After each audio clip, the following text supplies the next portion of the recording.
What's up, good people of YouTube? Zach Person here. Today we are making a case for the tube amp, or amps at all. I think maybe we start with my experience with amps and modelers and lack thereof amps at various points throughout my lifetime and career. So I kind of grew up playing tube amps. My very first amp was like a little, amp in a box, not amp in a box pedal, but literally amp in the box with that Starcaster right there. Actually, you know what? Let's go ahead and just grab it. So yeah, this thing came with a little cheap amp, and sounds kind of like you expected. It was just a dirty little, nasty sounding amp. Eventually my mom wanted to, graciously upgrade me to something that I could use as I started to progress in music. So we went to a Guitar Center, picked out my very first tube amp, and I got a Hot Rod Deluxe. And I was blown away with the difference between that and the little solid state practice amp that came with this thing. Actually, my very first speaker I had was a First Act guitar that had a battery-powered, 9-volt battery-powered speaker underneath the pickups. So I was leveling up with each birthday. So yeah, played on that amp for a while. I never really even considered getting another amp. Amps were really on my radar for quite some time. I was more focused on guitars and then eventually pedals. It wasn't until probably around the time I was like 17 when my good friend Brandon McLeod, you can check out his YouTube channel, it's under Dimphonic. He had a Two-Rock amp, which I ended up buying from him at a certain point. That amp blew me away, I played on that amp for quite some time as well, until people started talking about this thing called the Helix. The Kemper had been out. I'd played it at NAMM, and I was kind of, thought it was interesting. But it wasn't until the Helix that it seemed like it really, started taking over in all the musician circles, folks that were sort of in my orbit. And I was kind of all about it. I was, my personality, for better or worse, likes to kind of jump into things, like, fully.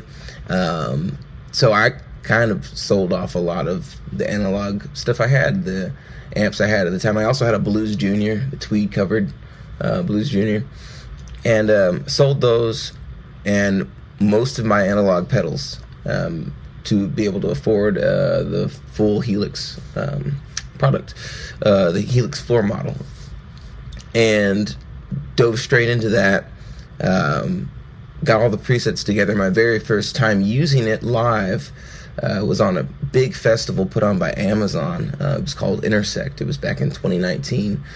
And we played in this giant dome. It kind of looked like the Epcot ball. And it was super echoey in there.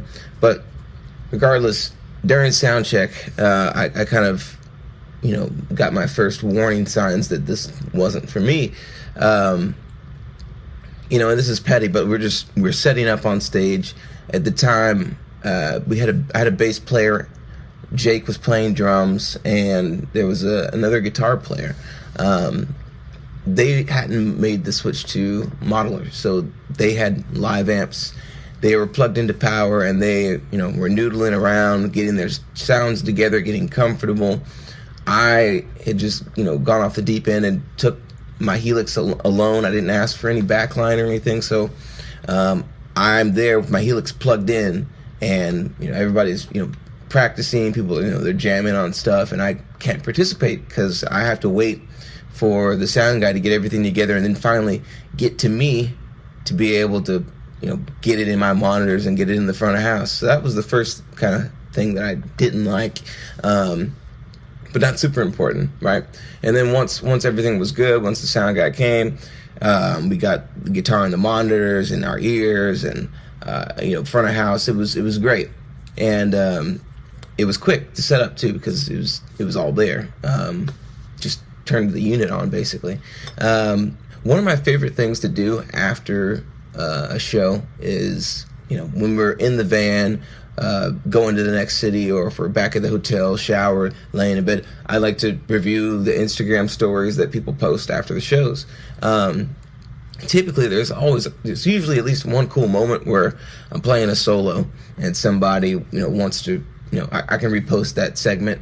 So I'm going through and looking at all these stories, and there's all these videos of people that are like right up front, capturing my solos, and you can't hear them at all. You can't hear anything. You hear the rest of the band, but you can't hear me because the stage was so wide that, like, the front of house, he had the two front of house speakers, here, but the person standing in the middle wasn't getting any of my direct guitar at all, because there were no front fill speakers. Usually you have the two left and right front of house, and then you got front fill tiny speakers, just like like floor wedges, but just flipped the other way, for everybody that's in the middle.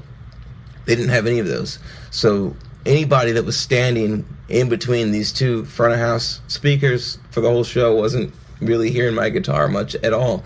And that was kind of that scared me enough to make me then ditch the Helix and go back and buy amps again, and reconstruct my pedal board. I think the Helix, what was it, like $1,600 or something, around then. So I was able to get a decent tube amp and rebuild an analog pedal board pretty quickly from reselling that.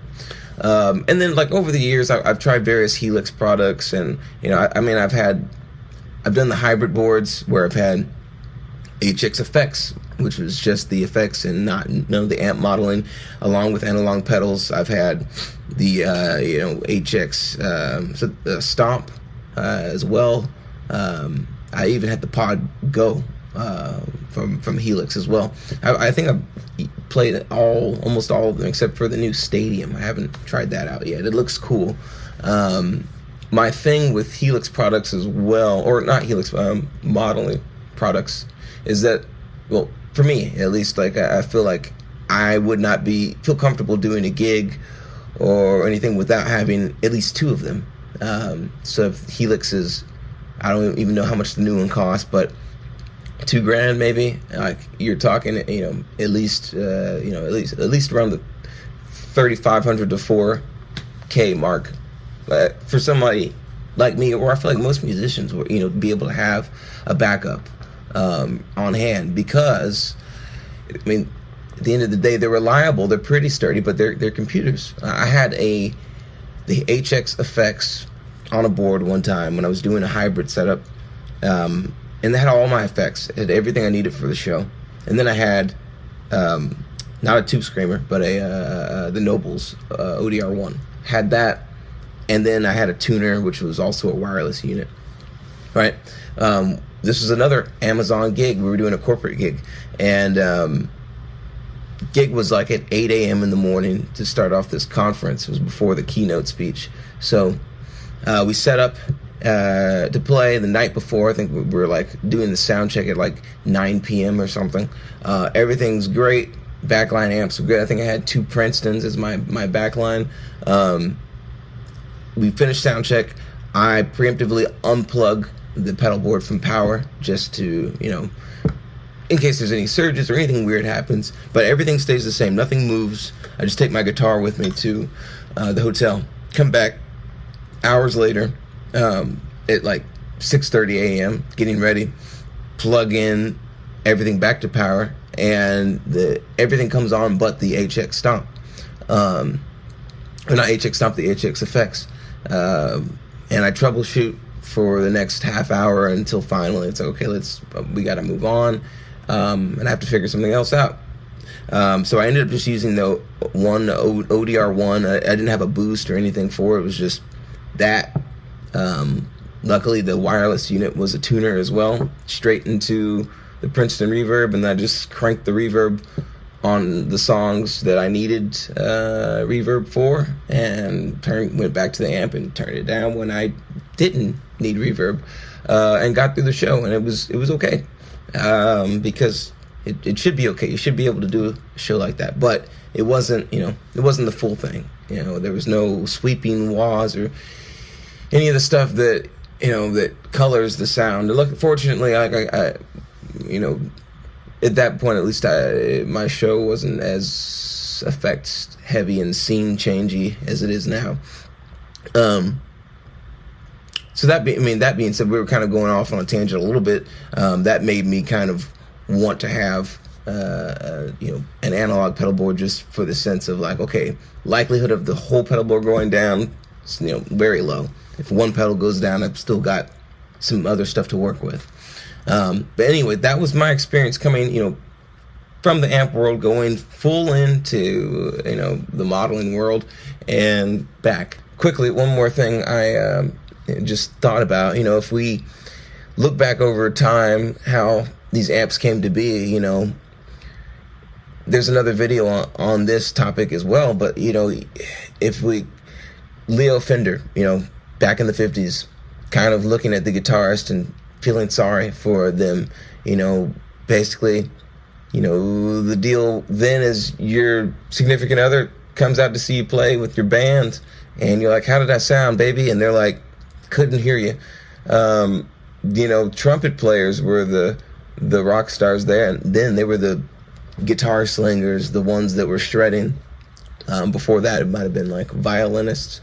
But guitarists were being heard. And so, Leo Fender, more so than anything, maybe, when it comes to innovation, of course, the solid body electric guitar and the, maybe even more so with the electric bass, but predominantly, I think Leo Fender's maybe his greatest contribution to modern music is the amplifier, the creation of that, and what it did for music as a whole, and especially for the instrument, that is the electric guitar. Initially, the goal was just to get the guitar audible, just as a bass line. But, then with shows getting louder and louder, venues getting bigger, bands started playing in stadiums, but around that time, monitoring was not a thing really, if at all, in most situations. Most of what was going through PA systems were vocals. So if you wanted your guitar to be heard, you had to have a giant amp to throw it across a stadium. That's why you get things like those 100-watt Marshall amps and the 200-watt Marshall Majors and everything. And then as time went on, maybe 80s time period, you start getting monitoring is way more commonplace.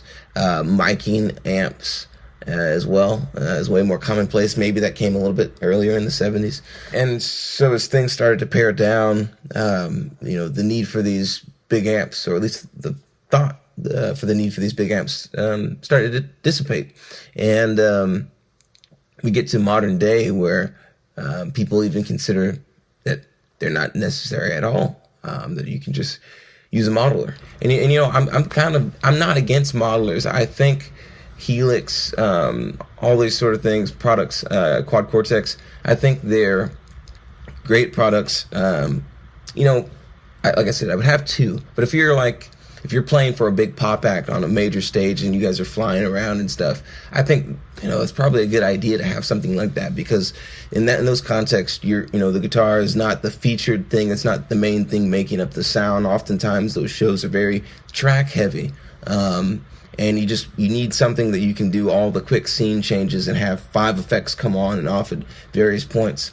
I think they're great for recording. I was just doing a recording session here with a guitarist that was using the Fender Tone Master Pro. I believe that's what the unit's called. Going straight into here, I was going into the Marshall amp, and it sounded great either way for both guitars. Um, I think it's a great tool, and honestly, I would, I've had issues bringing my pedal board on flights, even recently, and it's small, and I'm trying to carry it on as a carry on, but even as small as I've gotten it, sometimes people still look at it and they're like, and like it fits in the checker. I can check it right now, and it's, I think it's just because it's a hard case. People look at it and they don't want to let it on or something. It's some musician flying bias or prejudice, but so I think they're useful in that sense. You can, even two of the Tone Master Pros, you can fit in a tiny little case. So I mean, to be honest, I'm not really opposed to those units as long as you have a backup. But when it comes to live performances and them completely replacing the rig, there's the story that I had earlier, and some of that's kind of petty, and there's solutions for that. But other reasons why, like, I think amps are still great and very useful to have nowadays. A big part of why I want an amp on stage, touring. Currently, it's been a duo, my live show, for like the last, however many, 4 years. I just went back to having a trio on stage, and we're not carrying, any front of house or anything like that. So every night there's a new sound guy that doesn't know what our music sounds like, and he's guessing. So to try and make stuff more consistent on my end for my shows, I try to before the PA even comes on, I try to get an on-stage mix of everything, and I can't really do that if I'm going straight into the front of house. So yeah, I will step out front, have a long guitar cable, and I'll walk out to the very front of the stage, off the stage if I can, and we'll just play. I'll have Jake play full out, the bassist, same thing. We'll get just a great on-stage mix that's not crazy for the room. I'll probably do another video talking about big amps versus small amps, why I baffle this amp as well. But we get a good balance there on stage, and then the rest is kind of up to the sound guy. But like at least we're starting at a good spot, and we have more control than we would if he was guessing where to put my guitar in the mix. The only thing he kind of has to do is figure out how to put the vocals on top. That's a huge reason for me for the tube amp. Also, when you're playing, the bigger the stage, the less all this stuff sort of matters, because eventually it gets to a point where the stage is so big you're mostly hearing off the PA anyway, and usually by that point, like, the sound people that you would be bringing, because you could probably afford one at that point, or like if you're opening or whatever the situation, the sound people in that environment are probably pretty solid and know what's up when it comes to mixing your band or your style of music. And so that brings me to my next point. Room size matters. If you're playing a small room, or even, I'd say even up to like 1,000 sort of cap venue, I'd say at least 50 to 30 to 50% of the sound in that sort of range of rooms is going to be coming from on stage. Probably closer to half of the sound at least that you're going to be hearing is going to be off stage sound. And the PA is supplemental. That's why board mixes, if you ever played somewhere and like, hey, it's $50 to record your show, we'll give you the board mix and everything. If you get the individual tracks, you're in a better situation. But if they just give you a stereo mix of your show, the vocal is going to be super loud, because that's representative of what they had to actually do in the room. They had to crank the vocal up louder than everything else to make it stand out for the live show, and comparatively. So when you have all this information coming off stage, especially if it's just the guitar player. You got drums coming off stage, you got bass being thrown off the stage, and then you have guitar just coming from up here in the mains. It's kind of a weird balance, especially if you don't have front of house or front fill speakers going across the front of the stage, which most venues don't. Anybody that's standing right there at the front of the stage, they're just going to get drums and whatever else is, coming through a speaker on stage, and they're going to be missing a lot of information. And especially if you're in a guitar-heavy band where the guitar is kind of driving everything, you don't really want that. And so maybe my last point quickly will be production and, the visual aspect of shows. We've got, 70-ish years of kind of getting this thing in this image ingrained into our psyche or collective consciousness of like what a rock show looks like. 70 years of seeing giant stacks of Marshalls, on stage. I think that, people in certain genres more than others expect to see what they've seen, for decades and decades on stage. If I don't know, if I'm going to any sort of guitar heavy genre show and I'm just seeing people standing on an empty stage and then a drummer, it feels weird to me. Like I don't know, like, especially I'm somebody that's very conscious about the way that my live show looks, and honestly the way that everything looks across all my music, even this YouTube channel, but on my live shows, like, I care about the production, but I'm also in a spot where I'm not able to carry an 18-wheeler full of production behind my other van carrying crew, and then my van, it's a limited space. So for me, live amps also double as my production. That's one of the reasons why I wanted to start playing 412 cabs, in my live shows, is because they can fill up some of the space on stage and like double as production. All right, guys, that's it for today. Let me know what you guys think in the comments. As always, subscribe to this channel. Join the Let's Get Loud Club. I'm gonna start doing some live streams here in the new year. Once the holidays settle down a bit, and there's gonna be a lot of live shows happening. Come out to a show. I announce all my tour dates on Instagram and here. What else? For housekeeping, you're supposed to click the bell or something like that for notifications about videos. Let me know if you want me to talk about anything else specific. Give some of my thoughts and opinions on anything. And yeah, let's get loud.